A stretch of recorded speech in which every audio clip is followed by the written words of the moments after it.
De frente. Hola, ¿qué tal? Qué gusto saludarles a través de Mega Noticias TVC, sus plataformas y su cadena de canales. Gracias por acompañarnos. Esto es De Frente. Soy Juan María Naveja. Les saludo desde la capital de la República Mexicana y hoy me enlazo para platicar con mi compañero Gabriel Camacho, quien se encuentra en La Paz, Baja California Sur. Gabriel, qué gusto saludarte. Igualmente, Juan María, un gusto debatir contigo de frente. Estamos listos. Le platico la dinámica que utilizamos normalmente en el programa De Frente. Punto número 1, son 5 temas. El primero, la crisis que viene. Es el artículo de referencia de Raimundo Riva Palacio en el periódico El Financiero. Punto número 2, corrupción pasada, corrupción presente. La interrogante que lanza Leo Zuckerman en su columna del periódico Excelsior. ¿Solo Romo? Esa es la pregunta que nace de la investigación desarrollada por Quinto Elemento Lab, publicada en el semanario Proceso el pasado fin de semana y retomada por diferentes medios de comunicación en los últimos días. Punto número 4, solo el 9. ¿En dónde queda el 8 de marzo? Recordemos que el 8 de marzo es el Día Internacional de la Mujer y el 9, esta paralización que las mujeres están impulsando, el 9, ninguna se mueve. Y el quinto punto será desgaste para abordar los temas de las encuestas de los últimos días con respecto a la popularidad del presidente López Obrador. Gabriel, si te parece, arrancamos con el primer tema, con la advertencia que está haciendo Raimundo Riva Palacio de la crisis que se está viviendo por la escasez de medicamentos en diferentes ciudades del país, en hospitales en donde están faltando medicinas. Sí, Juan María, pues en el estrictamente personal, esta columna que se publica en El Financiero, Raimundo ha sido muy duro, pero en esta es todavía más, porque además la leo con mucha alarma, teniendo en cuenta que se está gestando una crisis, está planteando la posibilidad de que si ya estaba o ya había una situación de crisis en el tema del abasto de medicamentos, esto se puede estar generando debido a que no se estuvieron comprando los medicamentos. Solo 30% del 30% de los medicamentos y el 70% no se adquirió. Esto luego del esquema de compras consolidadas que se hicieron a través de la Secretaría de Hacienda. En verdad que pues esta estrategia ya está, dice Raimundo Riva Palacio, posiblemente cobrando vidas, niños con cáncer, personas con VIH. Toda esta estrategia con la finalidad de combatir la corrupción.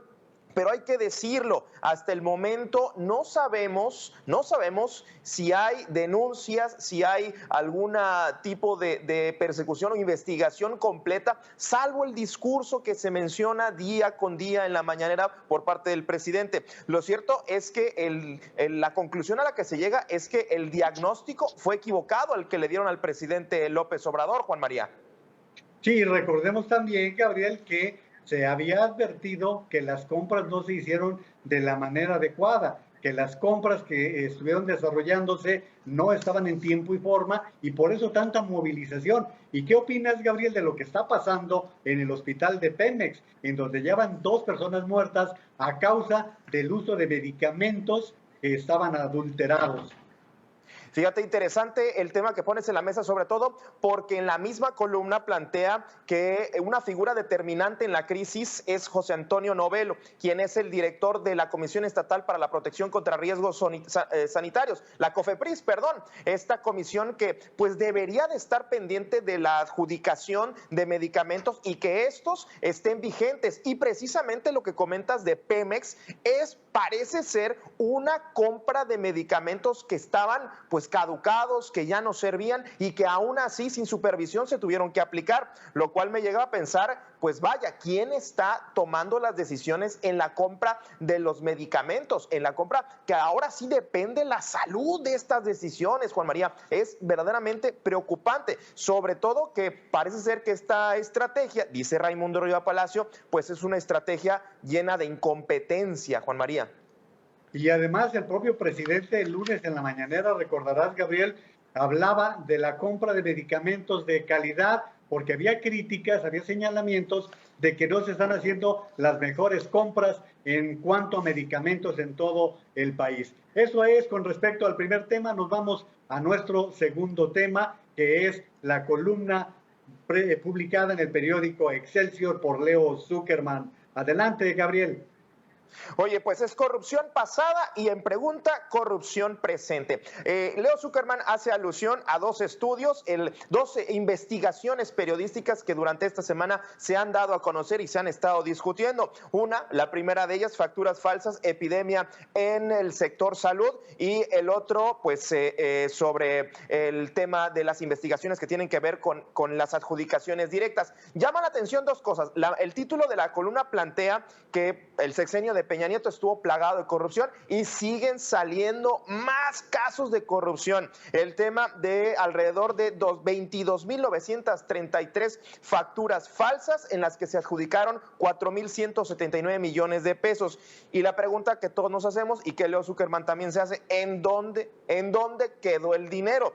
Eso es por un lado. Ya sabemos que se está investigando al sexenio pasado, que es uno de los más corruptos de toda la historia, pero ojo, Juan María, el quinto elemento Lab, que por cierto yo creo que esta segunda investigación que quiero plantear está al nivel de la Casa Blanca por el periodismo colaborativo con la cual se ha construido esta nota, está planteando que por lo menos 171 empresas se crearon poco antes de que empezara el gobierno federal de López Obrador. Esto para que 92 dependencias le adjudicaran alrededor de 336 millones de pesos. Es decir, empresas que se crearon simplemente para que le adjudicaran los recursos públicos. Entonces, ya con un olor de corrupción, un olor de desvío de recursos, Juan María. Y déjame abundar en el comentario que estás haciendo, Gabriel, porque a esta investigación que da Quinto Elemento Lab se une lo denunciado también por parte de Impunidad Cero, esa asociación civil que, como tú estás comentando, está revelando las empresas fantasma que compraron medicamentos durante el último año del expresidente Peña Nieto. Y Gabriel, yo te preguntaría, ¿qué opinarías de empresas fantasma a las cuales se les canalizaron 1.500 millones de pesos nada más en el Estado de México, Gabriel? Pues tiene mucho que ver que sea el Estado de México el estado de donde proviene el presidente o el expresidente Peña Nieto. Aquí lo que me llama la atención es que pues la persecución sobre estos casos de corrupción ha sido, digamos, ligera en cuanto a los casos de corrupción en este sentido de la salud. Pero yo me voy también preguntándome, pues, ¿qué no eran diferentes? ¿Qué no venían con otra aura de moralidad y ética, que no eran honestos hablando de este gobierno? Y bueno, yo creo que, como dice Leo Zuckerman, pues no se debe de tolerar la corrupción pasada y tampoco debe de existir una menor sospecha de que en este sexenio hay corrupción.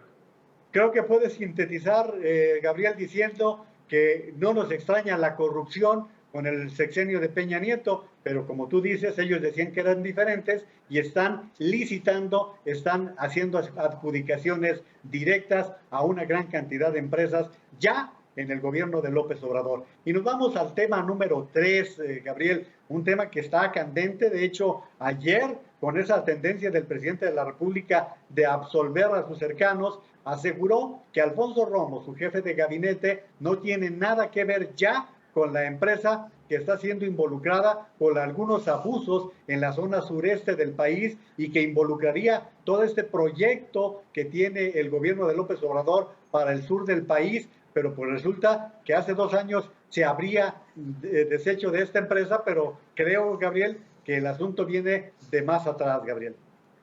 Fíjate, es muy interesante el personaje que se le está acusando. Es considerado el hombre más fuerte en el tema de los negocios, en el tema de la inversión, en el tema de los proyectos productivos. Es Alfonso Romo, el jefe de la oficina del Ejecutivo, quien además redactó parte de las líneas de los anuncios importantes del Plan Nacional de Infraestructura, del proyecto económico, de los distintos proyectos importantes, inclusive algunos de ellos, por ejemplo, el tren transísmico, el tren Maya, que pasan por la zona en donde está operando esta empresa, Enerol, y de la manera en que está trabajando, utilizando ciertos biotecnología a través de suelos y agua subterránea. Ojo, yo me quedo que no va a pasar absolutamente nada, y creo que soy muy pesimista en este sentido.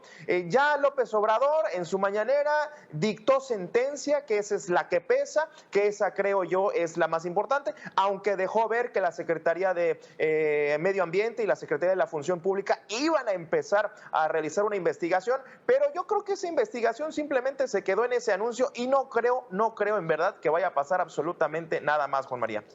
Pues te doy dos nombres para añadir a todo esto, Gabriel. La propia secretaria de la Función Pública y Manuel Bartlett, que como recordarás, pasaron por un episodio muy semejante a este, ¿no, Gabriel? Sí, pues el reinado inmobiliario de Manuel Bartlett, que a pesar de las denuncias, la evidencia, a pesar de las imágenes, no pasó absolutamente nada. Y bueno, aquí uno de las frases fue que pues Alfonso Romo ya no está. Nunca fue, sí lo hizo, no lo hizo, simplemente ya no está. Y con eso es más que suficiente para pensar en que ya no es corrupto, Juan María. Y no perdamos de vista, Gabriel, otro ingrediente, que Alfonso Romo es el encargado de atraer inversiones en un momento en el que el país requiere de muchas inyecciones de dinero para poder repuntar y poder alcanzar los índices de crecimiento y la creación de empleo indispensables en el país. Pero si te parece bien, nos vamos al punto número 4. Como ya decíamos, el día 8 será el Día Internacional de la Mujer. La pregunta es, ¿solo el 9? ¿En dónde queda entonces el 8 de marzo, Gabriel? El 8 de marzo, que se habla de una serie de marchas el domingo en todo el país, y el 9, este paro a que han sido convocadas las mujeres para que ninguna se mueva, Gabriel.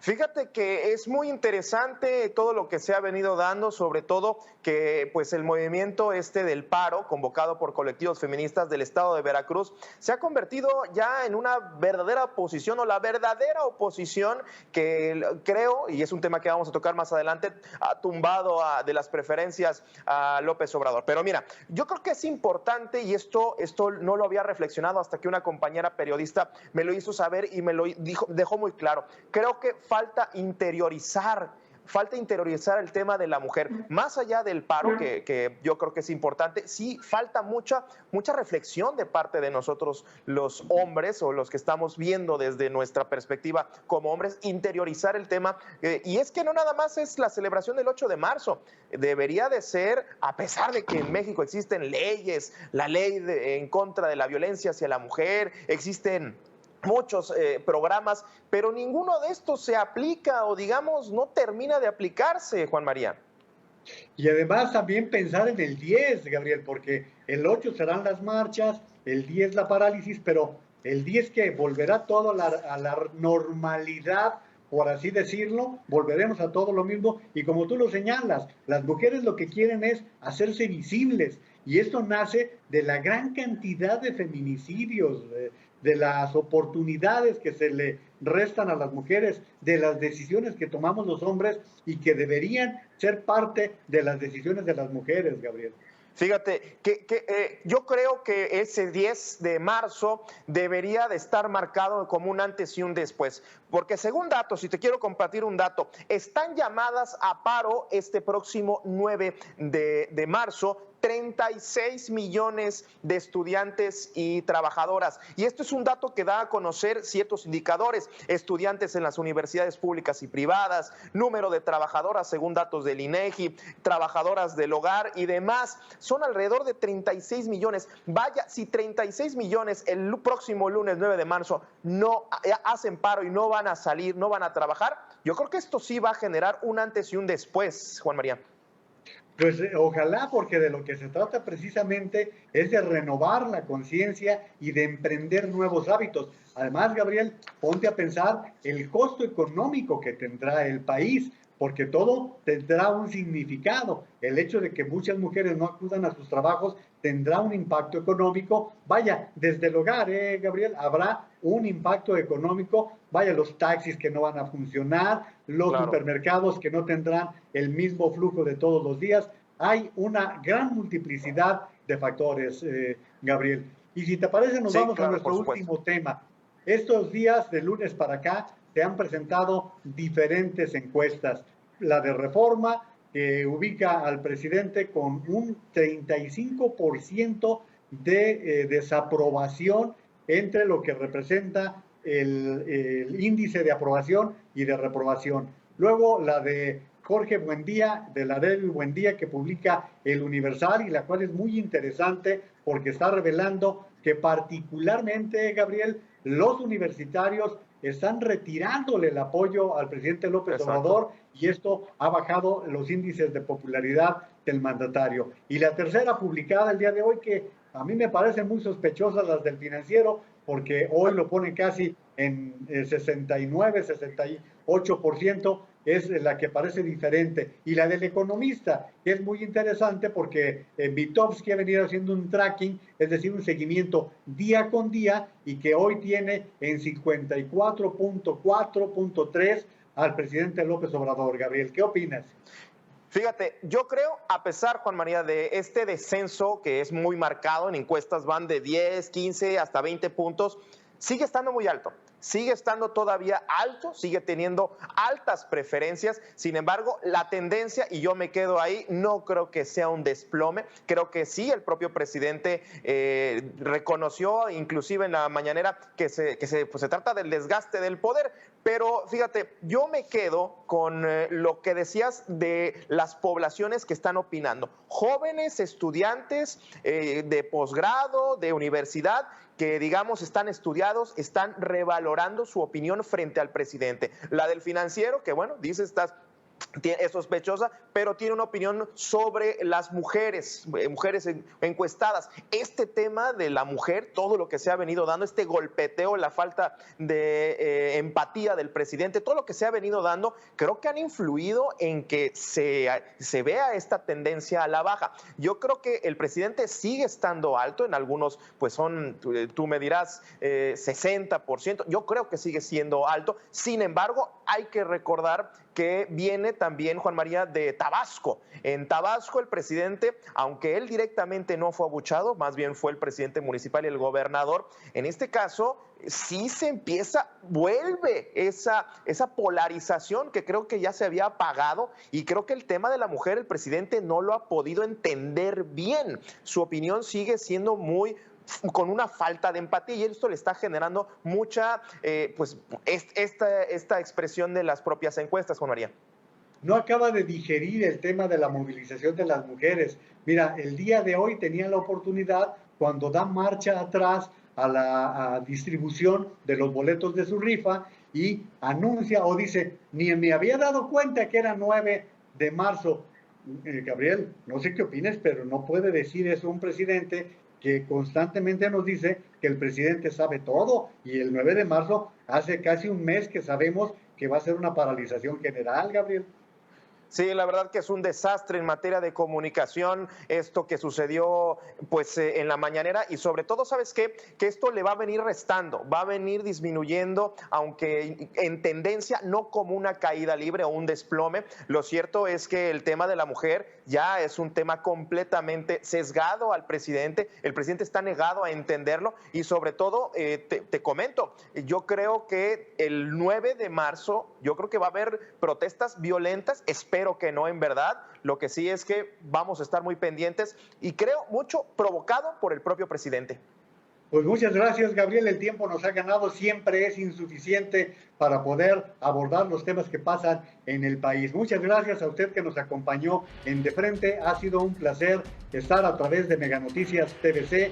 Que pase usted de lo mejor.